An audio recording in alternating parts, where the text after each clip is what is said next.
Darshan sir ತುಂಬಾ ಇಷ್ಟಪಟ್ರು ಆ ಎತ್ತನ್ನ. So ಅವ್ರಿಗೆ ಗಿಫ್ಟ್ ಆಗಿ ಕೊಟ್ವಿ ಮನೆ ಪ್ರೋಗ್ರಾಮ್ ಅಲ್ಲಿ ಅಂತ. ಪ್ರೋಗ್ರಾಮ್ ಪೂರಾ ಸರ್ ಅದನ್ನೇ ನನ್ಗೆ ತೋರ್ಸು ಸಹ ಹೇಳ್ತಿದ್ರು. ನಿಮ್ಗೆ ಆ ಒಂದು ಕ್ಯಾಮ್ರಾ ಶಾಟ್ ಅನ್ನು ಸಹ ತೋರಿಸ್ದೆ. ಇಲ್ಲ ಚಿನ್ನ ಈ ಎತ್ತನ್ನ ನಾನು ಸಾಕ್ತೀನಿ ನಾನು ಕೊಡು ಅಂತ ಹೇಳಿದ್ರು ಅವರು.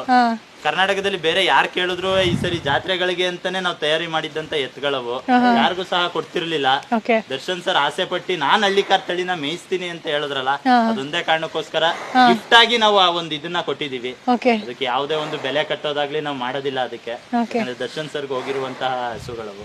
ಈ ಚಿತ್ರರಂಗದಲ್ಲಿ ನಾವು ತಗೊಳ್ಳೋದಾದ್ರೆ ಮೇಡಮ್, ಇವತ್ತು ಧೂಳಿನಿಂದ ಎದ್ದು ಬಂದಂತೆ ಇಡೀ ಭಾರತ ಚಿತ್ರರಂಗದಲ್ಲೇ ತನ್ನದೇ ಆದ ಅಭಿಮಾನಿ ಬಳಗವನ್ನ ಹೊಂದಿರತಕ್ಕಂತ, ತಮ್ಮ ಒಂದು ಅಭಿಮಾನಿ ಬಳಗವನ್ನು ಪ್ರಪಂಚಾದ್ಯಂತಕ್ಕೂ ವಿಸ್ತರಿಸತಕ್ಕಂತಹ ನಟ ಅಂತಾನೆ ಅನ್ಬೋದು. ಹೆಮ್ಮೆಯ ನಟ, ಕನ್ನಡದ ಹೆಮ್ಮೆಯ ನಟ ದರ್ಶನ್ ಸರ್ ಸಹ ಈ ಒಂದು ಗಂಗಾನಾಡಿನವರೇ.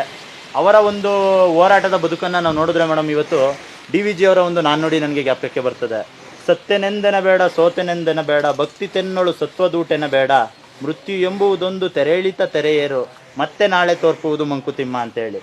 ಗೆದ್ದಾಗ ಇಗ್ದೆ ಸೋತಾಗ ಕುಗ್ದೆ ನಿರಂತರ ಪರಿಶ್ರಮದಿಂದ ಇವತ್ತು ನಮ್ಮೆಲ್ಲರಿಗೂ ದಾರಿದೀಪವಾಗಿದ್ದಾರೆ.